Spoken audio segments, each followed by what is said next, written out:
Assalamualaikum warahmatullahi wabarakatuh. Apa kabar sobat sekalian? Jumpa lagi di channel Enerpol. Kali ini kita akan membahas berita hangat, yaitu wow, ternyata perpajakan kita bobrok. Begini kata Rizal Ramli, ya sobat sekalian, dengan adanya kasus Rafael Alun Trisambodo, ya, ini membuka kembali ya lara hati kita terkait perpajakan, ya, dimana pajak itu selalu ya menekan rakyat kecil, ya semuanya dipajaki, tetapi pada realitasnya justru banyak sekali pelanggaran pajak itu justru untuk membiayai ya orang-orang yang bermasalah, ya, termasuk untuk membiayai kehidupan hedon. Nah, ini analisa dari Rizal Ramli terkait perpajakan, ya, terkait kondisi perpajakan kita, ya, sesuai dilansir oleh bandung.suara.com. Langsung saja kita baca dan kita ulas. Suarabandung.id, Profesor Rizal Ramli melihat kasus ini yang menyeret pada tuntutan kepada oknum-oknum pajak atau keuangan sebagai people power lewat sosial media. Ya. Menurutnya terkait kasus Rafael, bukan berarti semua orang pajak itu hedon dan limpah ruah hartanya. Dipajak nggak semua saya setuju, banyak yang benar, yang amanah. Yang beberapa nggak, tetap ada yang brengsek, kekayaannya luar biasa, biasanya di luar kewajaran dan terjadi dagang dan dengan wajib pajak, ujarnya sebagaimana dikutip dari YouTube ILC. Persekokolan dagang wajib pajak itu Rizal Ramli memberikan contoh seperti ini, 200 miliar dibagi-bagi, direktur dapat berapa, ini dapat berapa, wakilnya apa-apa, ya, contohnya pula Gayus Tambunan. Kasus dagang dengan wajib pajak ini nggak ada tuh tindakannya, cuma sekedar exercise VR saja, tidak ada terobosan untuk memperbaiki sistem dan sebagainya, bebernya.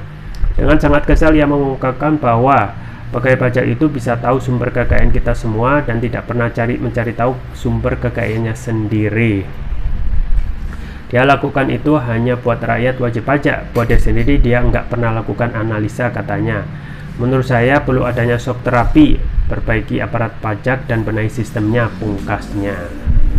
Ya sobat sekalian, itu ya terkait dengan kondisi perpajakan kita yang sebenarnya sudah menjadi rahasia umum, banyak sekali permasalahan dan memang tidak semua gitu ya pegawai pajak itu sama perilakunya, tapi mayoritas ya kita itu sering melihat pajak itu sering diaplikasikan kepada rakyat, ya, tetapi justru yang terjadi adalah itu bukan untuk mensejahterakan rakyat, tapi justru untuk membiayai gaya hidup hedon, ya, gaya hidup hedon, ya, sekali lagi.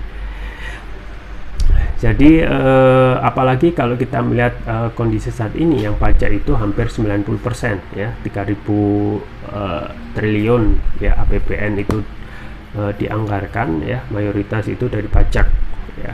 Dan pajak kita ketahui apa yang disampaikan oleh Rizal Ramli di ILC, ya, Menkeu itu hanya terkesan berani kepada rakyat, ya, memajaki ini dengan ekstensifikasi pajak, ya, dan rasio pajak kita, ya, rasio pajak kita itu 9%. Nah, berani kepada rakyat tetapi kepada oligarki itu justru memberikan keleluasaan karpet merah, gitu, ya, itu yang dengan sampai memberikan keleluasaan, ada tax amnesty, ya, sesudahnya ada tax holiday. Bagaimana para pengemplang pajak itu yang harusnya, ya, diberikan tindakan tegas, justru malah diberikan karpet merah. Maka negara kita nggak akan pernah berkembang, gitu ya, nggak akan pernah berkembang dengan pola pajak saat ini. Nah, sesuai dengan adigium, ya, ikan itu busuk dari kepala, ya, harusnya dengan adanya kasus ini harus menjadi momentum untuk bersih-bersih, ya, termasuk juga Menkeu-nya, gitu ya, karena kembali lagi, ya, kalau ikan busuk dari kepala itu, ya, harusnya dalam hal ini Menkeu juga harus mundur, gitu ya, karena tidak mungkin dengan kinerja yang begitu lama, ya, dengan kebiasaan pajak yang berpotensi terjadi banyak penyimpangan, ya, banyak yang mengemplang, terutama untuk para pembayar pajak yang jumlahnya miliaran ya, dengan bagi-bagi ya, misalnya 1 M ya, dipotong tuh setengahnya, dibagi-bagi, tidak harus bayar 1 M ya, bayar setengahnya saja ya, sisanya dibagi-bagi. Dan ini ya, kasus Trisambodo ini ya, bisa dibilang adalah efek gunung es gitu ya, fenomena gunung es yang hanya tampak sebagian, yang tidak terungkap itu lebih banyak lagi. Dengan kondisi masyarakat sekarang yang lebih susah ya, terkesan dipajaki terus ya, padahal kita ya harusnya ya tidak pernah berpikir untuk melaksanakan pasal 33 Undang-Undang 45 ya. Pendapatan negara itu bisa sebenarnya ya bukan dari pajak, tetapi dari pengelolaan sumber daya alam ya, pasal 33 yang tidak pernah kita singgung. Dan pemerintah dalam ini dengan sistem kapitalis ya, lebih condong untuk memilih jalan yang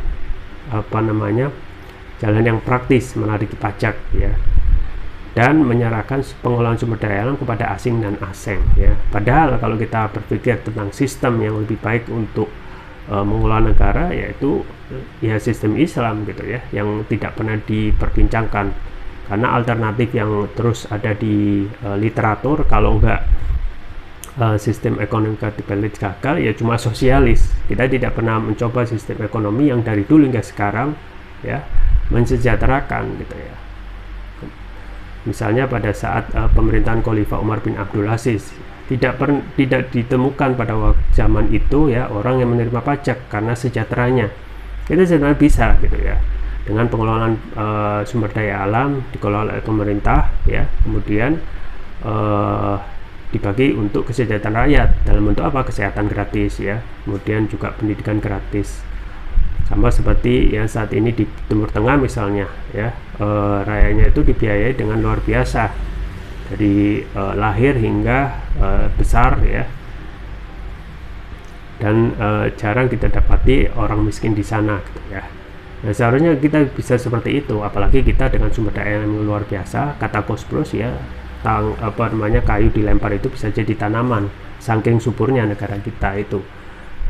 Jadi itu tergantung bagi kita untuk lebih cenderung ya, lebih dalam berpikir tentang kenapa kondisi Indonesia yang sudah 77 tahun ini merdeka hingga saat ini belum ada ya yang berpikir ya kita itu tidak pernah sejahtera, padahal kita itu ya kaya akan sumber daya alam ya, kaya akan kekayaan alam ya.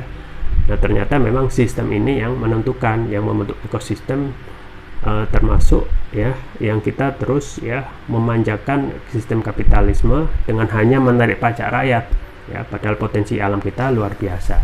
Itu saja yang bisa saya sampaikan, semoga bermanfaat. Jangan lupa like, share, dan subscribe. Sampai jumpa lagi. Wassalamualaikum warahmatullahi wabarakatuh.